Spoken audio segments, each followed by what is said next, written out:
This is Nick. This is Jack. And this is Snacks Daily. It is Tuesday, July 7th. Happy T-Boy Tuesday. We happen to be serving up the best one yet. Perfect timing for the T-Boy. Jack, first story, what do we got? What's on deck? Warren Buffett's company, Berkshire Hathaway, just spent nearly $10 billion on oil pipelines. Because when everyone's talking about tech stocks, Warren don't care about tech stocks. Second story, Harley-Davidson shares just surged 7% because it's trying to act more like Puma. Puma? Puma. Pumbaa and Timon. If you've got a classic Harley bicep tattoo, you may need to contact your tattoo guy. You may need to make a little switch there. What my buddy Nick is trying to say is they changed their logo. At the very least, they changed their logo. Third and final story, Chipotle is cutting out itself to let farms go direct to consumer. Jack, did Chipotle just realize it's its own middleman? Yeah, the burrito beast just created a virtual farmer's market to save its supply chain. We're talking DTC, direct to corn to consumer, DTC. Snackers, before we get into those three great stories, there are currently 3,304 different official emoji in the world. Now, that's if you include like a whole bunch of variations on skin color, gender, etc. Also the default Simpsons yellow. Right. Every emoji smiley face has default Simpsons yellow and then like the whole package of Crayola crayons. Jack and I couldn't decide if we go with Crayola crayons or Skittles on that one, but we're going to default to Crayola. There are also 117 new emoji arriving this year that we'll give you a quick heads up on. You got woolly mammoth, you got toilet plungers, and you've got the Italian pinch. The Italian pinch being like, I just made an incredible lasagna. 2 fingers, thumb together, and a little bit of a kiss. Now, this is all regulated by California's mysterious Unicode Consortium, which we assume Mark Zuckerberg has veto power over. It's got to be a Bond villain if Zuck's not zucking this thing already. Oh, by the way, the plural of emoji, it's just emoji. Like fish, like deer, and like share. And like moose. Now, we've got one question for snackers on this T-Boy Tuesday. When you think of snacks, what's the one emoji you think of? When you think of Snacks Daily, what is the one emoji that you think of? All right, now that you've thought about it, tweet us at Robin Hood Snacks or tag us on Insta at Robin Hood Snacks. We've got a reason for this, but we're just going to leave it at that. T-Boy Tuesday. Let's hit our 3 stories. You're tuned into Snacks Daily. We spoke to the lawyers and we got to get something legal out the way. The snacks you're about to hear ain't food, it's ear candy. They don't reflect the views of the Robin Hood family. It's all informational, just so you know. We're not recommending any securities. Nope. It's not a research report or investment advice. Not an offer or sale of a security. Right. Snacks is digestible, business news for you. Robin Hood Financial, LLC, member FINRA/SIPC. For our first story, Harley-Davidson stock jumped 7% yesterday because it's pivoting out of boomers. Snackers, you're going to love this, though. They picked a creative ticker symbol, one of the few the proud. For the 486th year in a row, best ticker symbol goes to HOG, which is owned by Harley-Davidson. HOG, which is a nickname for a motorcycle, I'm pretty sure, although I don't know how it's different than a chopper. Full disclosure, Jack taught me how to ride a bike, and that's the extent of my two-wheeledness. Bicycle, Nick. Let's be clear for the snackers here. Now, unfortunately, the ticker symbol HOG was the last creative thing that Harley-Davidson has done. So true. Harley-Davidson sales have been struggling for as long as Jack and I have been snacking, which is many, many years now. Now, Harley-Davidson still owns 50% of the U.S. motorcycle market. Not bad. But its stock has fallen by 50% in the past 2 years. That's because extremely loud and incredibly verbose motorcycles are not the kind of thing that appeals to a generation that likes to keep their foam lattes just right and not be like blown over. It's scary because it's scary. Now, Harley stock was just upgraded yesterday by an investment bank because of the new CEO and the early moves that he's made. All right, so Jack and I jumped into the LinkedIn situation here. Jack, did they go with a tough American guy to run Harley-Davidson? Shockingly, no, which means they probably went with a Suzuki Motomaster, right? No, Jack, they did not. Instead, can you please take out the envelope? Who is the new CEO of Harley-Davidson? Jochen Zeitz from Germany. Sounds like this guy used to run a camera firm. Jack, what's going on with Germany's finest? Jochen Zeitz led Puma, actually, Nick, for 18 years, which is one of Germany's top apparel companies behind Adidas. Not too shabby. And point number 1 in the bullets on his LinkedIn, the stock rose by 4,000% over at Puma while he was leading the company's turnaround. Jochen Zeitz co-wrote a business book with a Benedictine monk, which is at the bottom of his resume, but pretty cool. Philosophy guy, maybe. He's probably looking at Harley-Davidson now and being like, why are the bikes so loud? And then he's being like, what is loud? What is noise. So Jack and I are thinking here, this could be the perfect timing for Zeitz to take advantage of the Winnebago effect that Harley could be riding. Snackers, you probably experienced it this weekend. The American road trip is back thanks to its COVID friendliness. Americans want to hit the road. Maybe they'll try hopping on a bike instead, and then they can tattoo themselves later. Harley can ride this trend of the American road trip and highlight the actual experience of the road trip. Like actually getting there can be cool on a Harley. Apparently, like a lot of poetry has been written about like the saddle between your legs and like the wind in your hair and stuff. It's a beautiful thing. A lot of tattoos have been written too. So Jack, what's the takeaway for our buddies over at Harley? Harley is trying the impossible, pivoting its brand from Under Armour to Lululemon. That's right, Snackers. Under Armour missed the athleisure trend because it was so focused on like performance gear and protecting houses. That's a lot like how Harley missed the efficient and experiential travel trend that millennials have embraced. So we're thinking to win back young customers, Harley needs to embrace the softer, more welcoming brand like Lululemon has done so well in athleisure. We're already noticing signs of Zeitz doing that with his turnaround plan at Harley-Davidson. Well, Jack and I jumped in snack style, checked out the Harley website. You see it immediately with the brand. The new logo. I dropped my mochaccino when I checked out HarleyDavidson.com. They dropped the old school lettering famous from seeing on all those bicep tattoos. Harley, you trying to become a direct-to-consumer like shampoo brand? It's a very aesthetically pleasing, like modern design, minimalist. And then when it comes to like new bikes, they're offering a new bike called the Bronx Street Bike. Less rural edge, more urban edge. They dropped the for the Bronx Street Bike, which is a major disappointment. The only time you shouldn't drop the, even Justin Timberlake would agree on this. Harley also launched a 24/7 streaming channel, and it's making everything electronic, from motorcycles to even an electric bicycle coming soon. Harley's been too much Under Armour and needs to look more Lulu. For our second story, Berkshire Hathaway just acquired $9.7 billion worth of natural gas pipelines. Right when things look their worst, that's when Warren Buffett wants in. Warren H.W. Buffett wants in, the Albus Dumbledore of American finance. Increase him, stock him!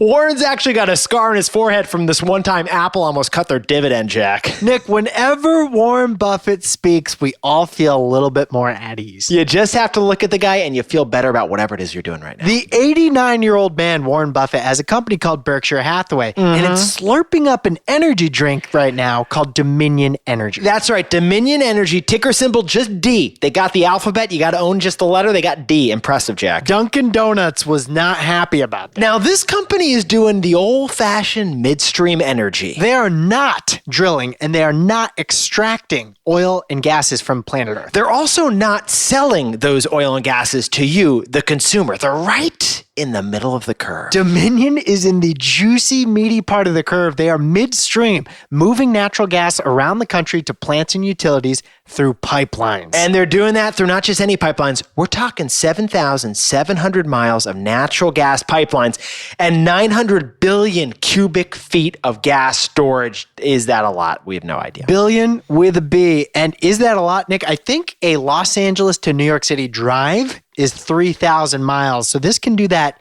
2.5 times with oil pipelines. When we're talking billions in cubic feet, we're just going to go with the fact this seems big. So Berkshire Hathaway is investing in fossil fuels when everyone else isn't. And that's fascinating because executives over at ExxonMobil, Shell, and BP, they're kind of depressed right now. In the past couple weeks, they all admitted to Wall Street that their oil fields have tanked in value. Someone needs to send these guys edible arrangements. In the meantime, Dominion got whacked with 2 regulatory blows just as oil prices were dropping. They just announced yesterday, actually, that their 6-year-old Atlantic Coast Pipeline project, they had to completely bail on it. They're canceling. And they'd already invested like billions of dollars worth in this specific project. It's really bad news. And the federal government just ordered that the Dakota Access Pipeline needs to shut down because of environmental impact. Now, that Dakota Access Pipeline isn't Dominion's pipeline, but this is just a really bad sign about the future of natural gas pipelines in general. Just as the pipeline industry looks at its worst, Berkshire Hathaway goes and acquires up 18% of the market with Dominion Energy. So, Jack, what's the takeaway for our buddies over at Warren Buffett's Berkshire Hathaway? Berkshire invests in ships, not rocket ships. Snackers, Warren Buffett doesn't invest in like the Falcon XXX Mars Explorer rocket ship that's tying a Tesla up all the way to space. There's way too much hype in those rocket ships, and it's a business that Warren Buffett doesn't understand. Warren Buffett's that one guy who's like still doing the Netflix DVD thing. He is the icon of value investing. He buys low-priced things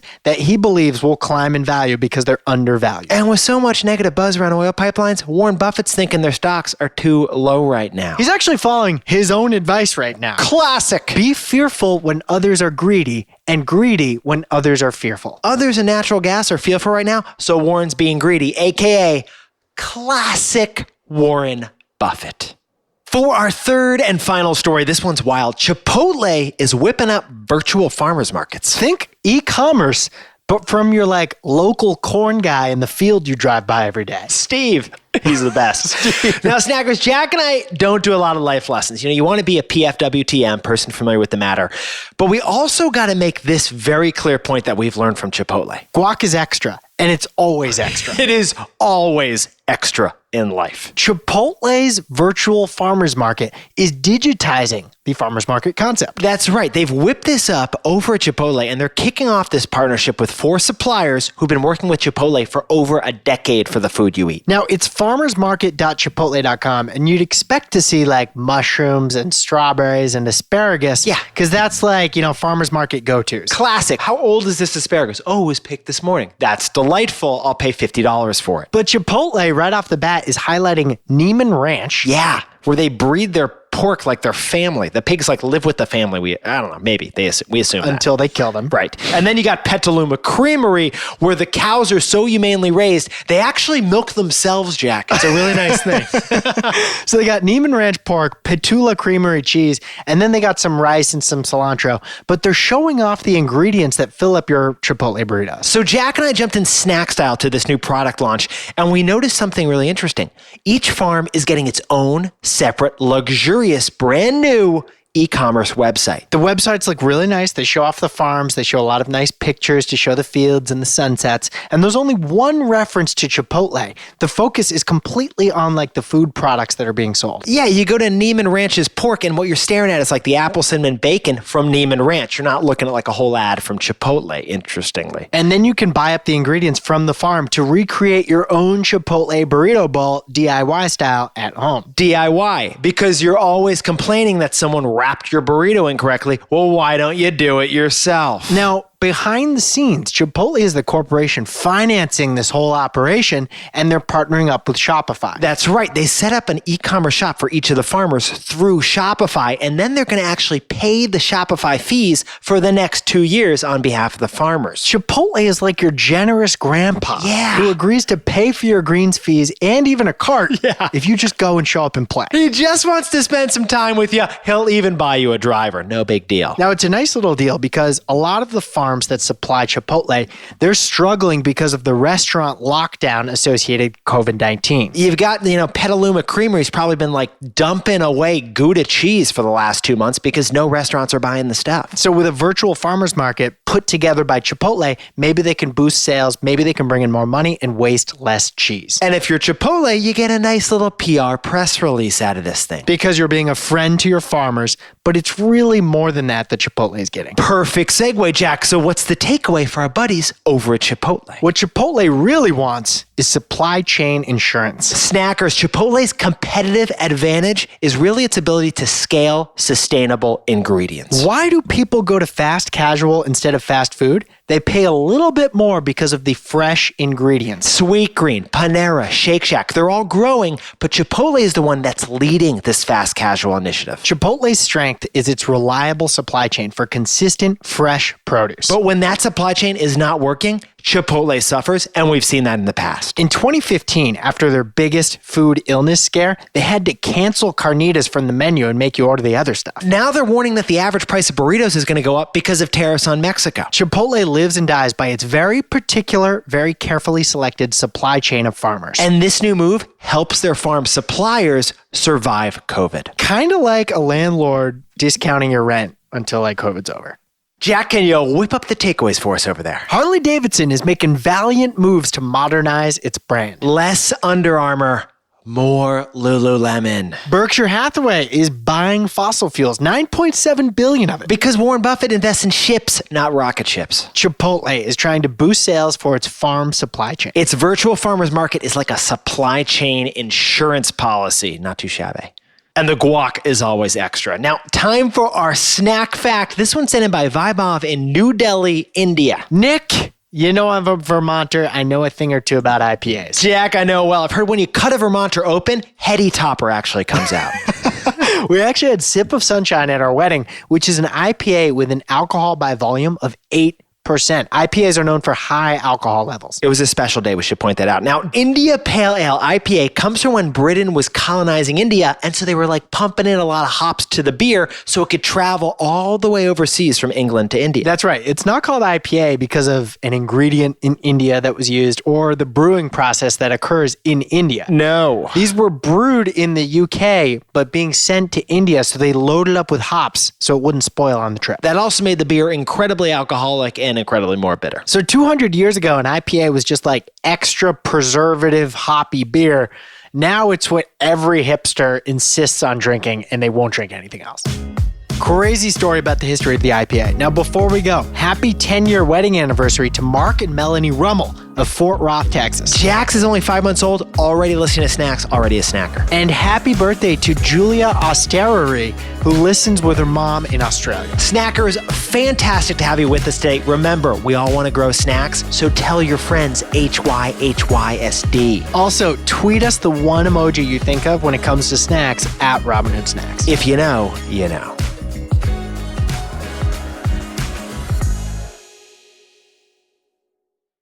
This is Jack. Nick and I both own stock of Lululemon. Nick owns stock of Chipotle, Shopify, and Shake Shack. And I own a half share of Berkshire Hathaway. Its name is Warren. The Robin Hood Snacks podcast you just heard reflects the opinions of only the hosts who are associated persons of Robin Hood Financial LLC and does not reflect the views of Robin Hood Markets, Inc. or any of its subsidiaries or affiliates. The podcast is for informational purposes only and is not intended to serve as a recommendation to buy or sell any security and is not an offer or sale of a security. The podcast is also not a research report and is not intended to serve as the basis of any investment decision. Robin Hood Financial LLC, member FINRA, SIPC.